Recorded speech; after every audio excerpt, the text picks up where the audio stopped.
A neblina da madrugada abraçava os contornos do hospital quando Mariana deixou seu último plantão. O diploma de enfermagem seria entregue naquela tarde. Ninguém imaginava que, horas depois, ela desapareceria sem deixar rastros. 2 anos depois, seu namorado encontraria algo chocante em um resort abandonado nas montanhas. A verdade sobre o último plantão. Quando Mariana Alves finalmente deixou seu último plantão como estudante. Seus passos ecoavam nos corredores vazios, enquanto o céu de maio começava a clarear. O diploma de enfermagem, conquista de 5 anos de dedicação, seria entregue na cerimônia daquela tarde. O ar frio daquela manhã parecia quase premonitório. A jovem de 24 anos sorriu para a câmera do celular, capturando o momento em que tirava o crachá de estagiária pela última vez. "Agora é pra valer", escreveu na legenda.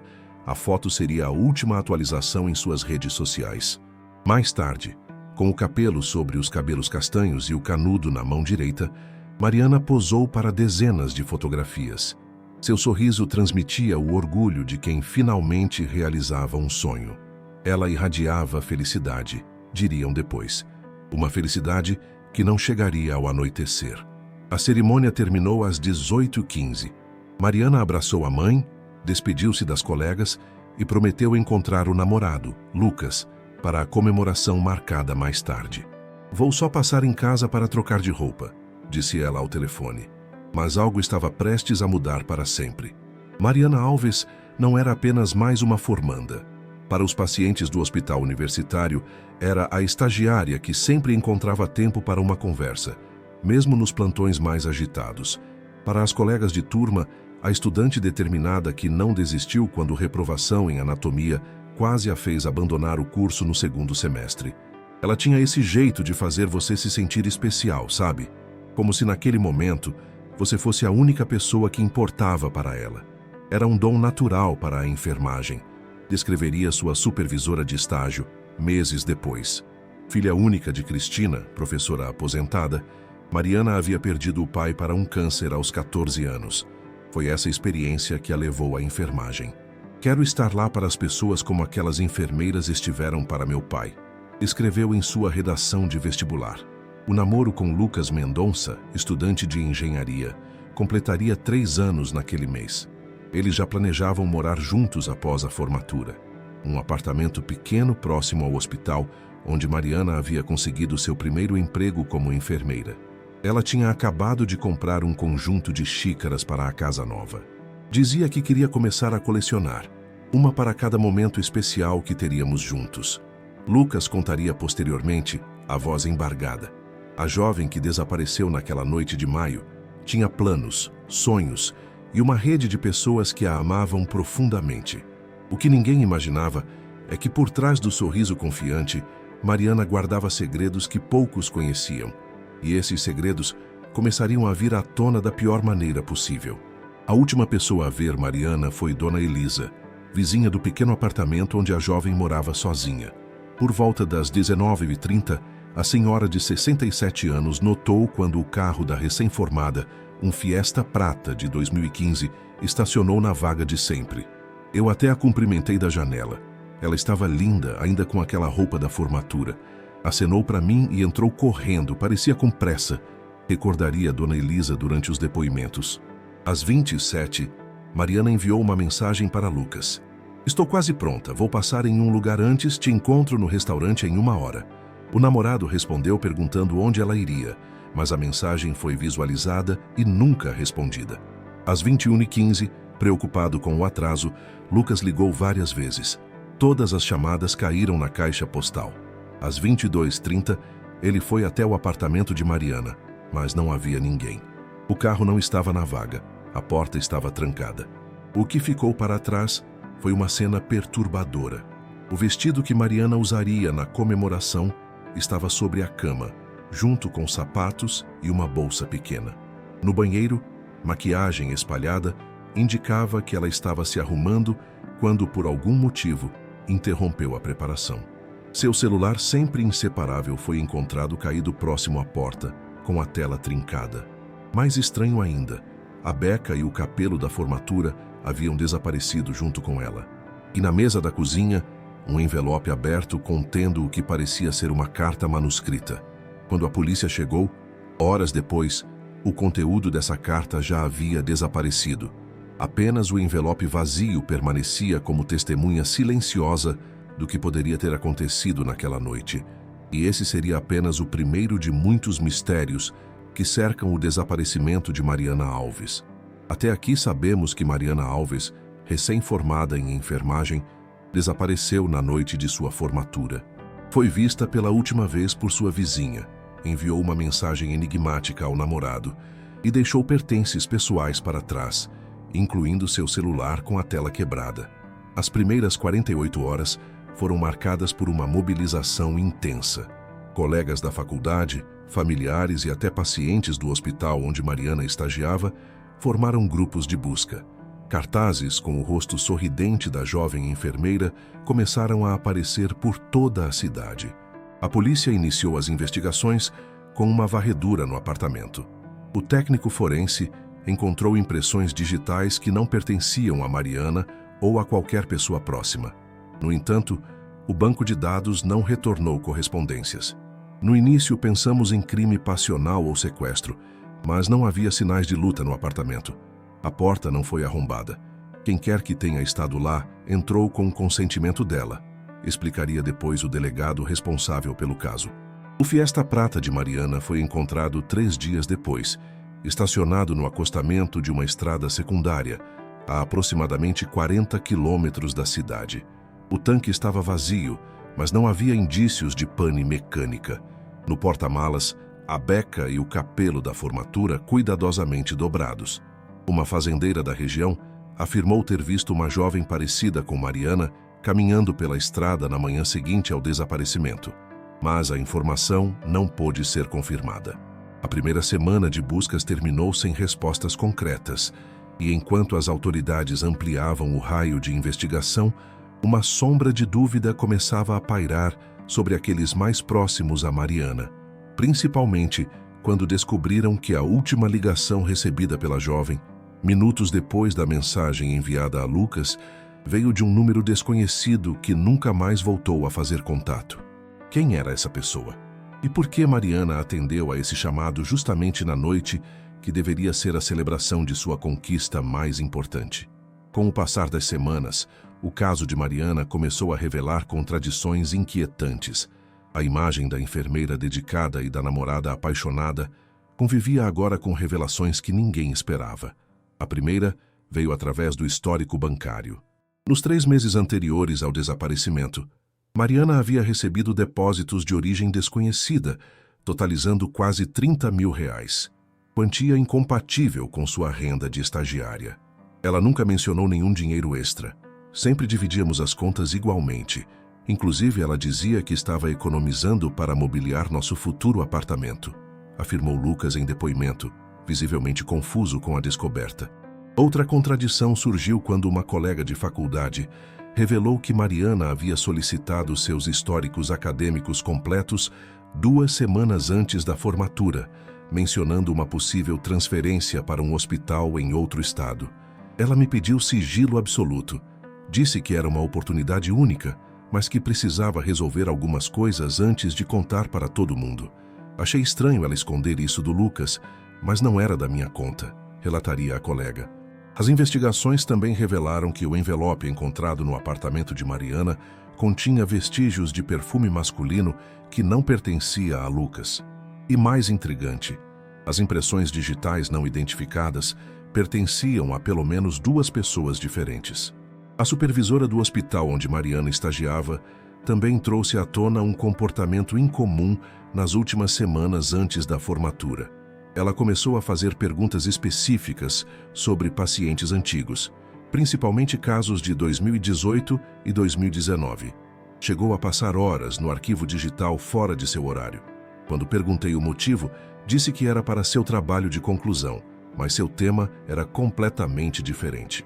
6 meses após o desaparecimento, a polícia trabalhava com múltiplas hipóteses: fuga voluntária, envolvimento com atividades ilícitas ou um crime meticulosamente planejado. Enquanto isso, Lucas enfrentava o dilema entre manter a esperança e aceitar que talvez nunca mais veria Mariana. Até que uma ligação anônima mudaria completamente o rumo das investigações. Procure no armário 237. A verdade sobre Mariana está lá. Mas qual armário? E onde? O número 237 não fazia sentido imediato para ninguém próximo a Mariana. Não era seu apartamento. Não correspondia a nenhuma data significativa, nem a qualquer paciente que ela tivesse mencionado. Foi Lucas quem, após semanas de reflexão, fez a conexão. 237 era o número do armário que Mariana utilizava no hospital universitário durante seus plantões.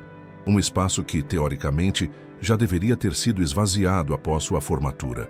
Com autorização judicial e acompanhado por investigadores, Lucas dirigiu-se ao hospital. O armário 237, localizado no vestiário feminino do setor de emergência, ainda estava fechado com o cadeado de Mariana. Meu coração disparou quando vi aquele cadeado rosa. Era um presente que eu havia dado a ela no nosso primeiro ano de namoro. Contaria depois. Dentro do armário, encontraram uma pasta amarela contendo documentos médicos de um paciente. Antônio Castilho, 67 anos, havia falecido 3 anos antes por complicações cardíacas após uma cirurgia de emergência. Era um caso aparentemente comum, mas os documentos estavam marcados e anotados com a letra de Mariana. Em destaque, uma frase circulada em vermelho no relatório de óbito. Administração errônea de medicação, a 0317, por enfermeira plantonista. E uma nota escrita por Mariana. Doutora Helena estava presente. Negligência encoberta. Junto aos documentos, um pendrive protegido por senha. Quando finalmente conseguiram acessá-lo, os investigadores encontraram gravações de áudio. Mariana havia registrado conversas com funcionários antigos do hospital, questionando sutilmente sobre o caso Castilho. A última gravação, datada de 3 dias antes da formatura, era um monólogo da própria Mariana. Finalmente tenho provas suficientes. Doutora, Helena não apenas cometeu o erro, mas falsificou documentos para culpar a enfermeira Renata, que acabou deixando a profissão. Não posso permitir que essa mulher continue exercendo medicina enquanto vidas estão em risco. Amanhã, após a formatura, entregarei tudo ao Conselho Regional de Medicina. Sei que haverá consequências, mas não posso carregar esse peso na consciência. A menção à doutora Helena trouxe um nome até então ausente das investigações. Helena Vasconcelos, médica renomada e, coincidentemente, a principal palestrante na cerimônia de formatura de Mariana. Mas essa descoberta estava longe de ser o fim da história. A doutora Helena Vasconcelos não era apenas uma médica respeitada, era a diretora clínica do hospital e mentora de dezenas de residentes. Sua presença na cerimônia de formatura de Mariana não levantou suspeitas. Afinal, ela frequentemente participava desses eventos como representante da instituição. O que ninguém sabia era a ligação específica entre as duas. Nas semanas seguintes à descoberta do arquivo 237, os investigadores traçaram um histórico de interações que revelava um quadro perturbador. Durante seu 3º ano de faculdade, Mariana havia sido escalada para auxiliar em uma cirurgia de emergência liderada pela doutora Helena. Foi nessa cirurgia que Antônio Castilho faleceu. Oficialmente, uma enfermeira chamada Renata Campos foi responsabilizada pelo erro na medicação, resultando em sua demissão e subsequente abandono da profissão. As gravações no pendrive revelavam que Mariana, inicialmente, não questionou a versão oficial. Foi apenas ao reencontrar Renata por acaso, trabalhando como caixa em um supermercado, que começou a desconfiar. Mariana me procurou cerca de 2 meses antes de desaparecer. Estava visivelmente perturbada. Perguntou sobre o caso Castilho, disse que estava investigando inconsistências nos prontuários. Falei que era perigoso mexer nesse assunto, mas ela estava determinada, testemunhou Renata quando localizada pelos investigadores. A análise forense dos documentos hospitalares confirmou alterações nos registros originais. Mais grave ainda, o número desconhecido que ligou para Mariana na noite do desaparecimento pertencia a um telefone descartável comprado por Rodrigo Menezes, anestesista e braço direito da doutora Helena. Quando confrontada, a médica negou veementemente qualquer envolvimento, tanto com o erro médico quanto com o desaparecimento de Mariana. Essa história é absurda. Estou sendo difamada por uma aluna que mal conheci. No dia em questão, eu estava em um congresso médico em Brasília com centenas de testemunhas. Declarou em coletiva de imprensa. De fato, registros confirmavam a presença da doutora Helena no congresso, mas as gravações de Mariana sugeriam um esquema maior, envolvendo mais pessoas. Enquanto isso, uma nova busca foi realizada na estrada onde o carro de Mariana havia sido encontrado. Desta vez, com cães farejadores especializados e tecnologia de imagem térmica. O resultado deixou todos em choque. A 800 metros da rodovia, em uma área de vegetação densa, os cães detectaram algo enterrado. Não era um corpo, como todos temiam. Era a beca da formatura de Mariana, agora manchada de vermelho, envolvendo um conjunto de documentos hospitalares originais, as provas que ela havia coletado contra a doutora Helena, e um bilhete escrito à mão. Eles me encontraram. Se algo acontecer, não foi acidente. Até aqui sabemos que Mariana Alves descobriu um erro médico fatal que foi encoberto, coletou provas contra a respeitada doutora Helena Vasconcelos e desapareceu na noite de sua formatura, deixando para trás pistas que só foram descobertas anos depois. Os documentos encontrados junto à sua beca confirmavam a falsificação de registros médicos, mas o paradeiro da jovem enfermeira continuava sendo um mistério. 18 meses após o desaparecimento, quando as buscas já haviam esfriado e o caso caminhava para se tornar apenas mais um arquivo não resolvido, uma testemunha inesperada surgiu. Eduardo Santos, porteiro noturno de um hotel na cidade vizinha, procurou a polícia com uma informação que havia guardado por medo. Na madrugada após aquela formatura, por volta das 2 da manhã, uma jovem que se parecia muito com a moça dos cartazes chegou ao hotel. Estava usando roupa simples, parecia assustada, e pagou em dinheiro por uma diária. O estranho é que foi embora antes do amanhecer, acompanhada por um homem mais velho que a esperava em um carro escuro. Eduardo não se manifestou antes, porque, segundo ele, foi ameaçado. 2 dias após a estadia da jovem, recebeu um envelope com R$ 5.000 e um bilhete. Você não viu nada. Esse é o preço do seu silêncio. As câmeras de segurança do hotel haviam sido substituídas desde então, mas Eduardo havia tirado uma foto da tela com seu celular pessoal. A imagem, embora granulada, mostrava claramente Mariana no balcão de recepção. E mais importante, capturava parcialmente o rosto do homem que a aguardava na entrada.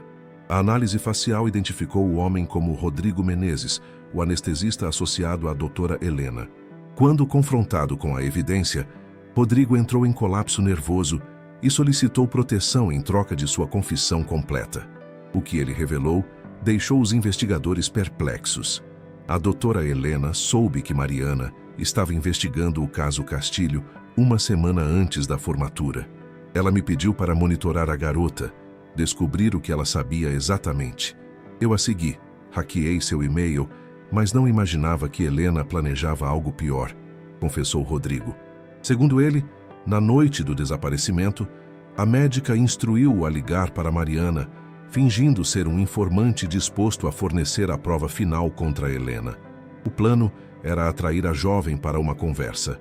Eu deveria apenas assustá-la, fazê-la entregar os documentos e prometer que nunca mais tocaria no assunto. Mas quando cheguei ao local combinado, Helena já estava lá. A discussão saiu do controle. O depoimento de Rodrigo implicava diretamente a doutora Helena em um crime muito mais grave que a negligência médica inicial. Mas ainda faltava a peça mais importante do quebra-cabeça. Onde estava Mariana Alves? Lucas Mendonça nunca desistiu de encontrar Mariana. Mesmo após 2 anos de buscas infrutíferas, quando amigos e até familiares já aconselhavam que seguisse em frente, ele continuou investigando por conta própria. Em seu apartamento, um quadro com fotos, recortes de jornal e anotações ocupava uma parede inteira, o que ele chamava de mapa da verdade. Todas as noites, antes de dormir, revisava algum detalhe, alguma pista que pudesse ter passado despercebida. Foi durante uma dessas revisões, exatamente 2 anos após o desaparecimento, que Lucas notou algo na foto do carro de Mariana encontrado na estrada. Um adesivo no para-brisa que não estava lá antes identificando um estacionamento privativo de um resort na região montanhosa, a 3 horas da cidade. O resort Vila dos Pinheiros não existia mais. Havia fechado no ano anterior devido a problemas financeiros, mas seus registros ainda estavam acessíveis após uma ordem judicial. E lá estava, uma reserva em nome de Helena Vasconcelos para um chalé isolado, na mesma semana do desaparecimento de Mariana. O pagamento havia sido feito em dinheiro e a médica estendeu sua estadia por 3 dias além do previsto. Enquanto a polícia preparava uma operação para vasculhar o antigo resort, Lucas recebeu uma ligação anônima. O chalé foi limpo, mas eles esqueceram da cisterna. Procurem na água. A busca na cisterna abandonada do chalé revelou o impensável: fragmentos de DNA compatíveis com Mariana, junto com restos de tecido da mesma composição de sua beca de formatura. A descoberta foi devastadora para Lucas e para todos que amavam Mariana. Mas ainda mais chocante foi o que a perícia encontrou gravado na parte interna da tampa da cisterna. Arranhões, formando a frase "não foi só Castilho". A implicação era clara e terrível. Antônio Castilho talvez não tenha sido a única vítima de negligência encoberta por Helena Vasconcelos. Com base nas novas evidências e na confissão de Rodrigo, a polícia conseguiu reconstruir parcialmente os eventos daquela noite. Mariana foi atraída para um encontro, confrontou Helena com as provas que tinha e a situação escalou para a violência. A médica, com a ajuda de Rodrigo, teria levado Mariana ao chalé isolado, onde o pior aconteceu. Doutora Helena Vasconcelos foi presa preventivamente, enquanto Rodrigo, em acordo de delação premiada, continuou colaborando com as investigações. O caso, que começou como um desaparecimento, revelou-se uma teia de fraudes médicas, encobrimento institucional e, possivelmente, múltiplos homicídios. Mas para Lucas, a descoberta mais dolorosa ainda estava por vir. 2 dias após as descobertas na cisterna, Lucas finalmente conseguiu acesso ao e-mail pessoal de Mariana, conta que estava bloqueada desde o desaparecimento. Na pasta de rascunhos encontrou uma mensagem nunca enviada, datada da manhã de sua formatura. "Querido Lucas, se você está lendo isto, algo deu errado. Descobri algo terrível no hospital, algo que vai além do caso Castilho que te mencionei. A doutora Helena não cometeu apenas um erro, ela tem um padrão. Encontrei pelo menos 3 outros pacientes com registros alterados, todos falecidos por complicações durante procedimentos dela. Amanhã, após nossa comemoração, vou ao Conselho de Medicina. Sei que é perigoso, mas não posso ficar em silêncio. Tenho cópias de tudo guardadas em lugares diferentes, inclusive no armário 237. Se acontecer algo comigo, não culpe a si mesmo. Você me ensinou a ser corajosa, a fazer o que é certo mesmo quando é difícil. Naquela nossa conversa sobre ética médica, você disse que uma vida salva vale qualquer sacrifício. Espero que, se for necessário, você entenda meu sacrifício. Com todo o meu amor, Mariana." A mensagem não apenas confirmava as suspeitas sobre o motivo do desaparecimento, mas revelava o verdadeiro caráter de Mariana. Uma profissional que priorizou a ética, mesmo sabendo dos riscos. A investigação ampliada identificou mais 5 casos suspeitos envolvendo a doutora Helena ao longo de sua carreira. Em todos eles, erros graves foram encobertos, responsabilidades foram transferidas para enfermeiros ou assistentes e documentos foram alterados. O sistema, que deveria proteger pacientes, havia falhado repetidamente, permitindo que uma médica negligente continuasse praticando por anos, protegida por sua posição de poder e uma rede de cumplicidade dentro da instituição. A história de Mariana Alves agora transcendia o mistério de seu desaparecimento. Tornou-se um símbolo da luta pela ética na saúde, inspirando revisões nos protocolos de supervisão médica e nos mecanismos de denúncia de más práticas. No hospital universitário, uma placa foi instalada com seu nome, homenageando não apenas a enfermeira promissora, mas a denunciante corajosa que sacrificou tudo pela verdade. Para Lucas, a dor da perda jamais seria completamente superada, mas encontrou algum consolo na certeza de que o legado de Mariana salvaria incontáveis vidas futuras.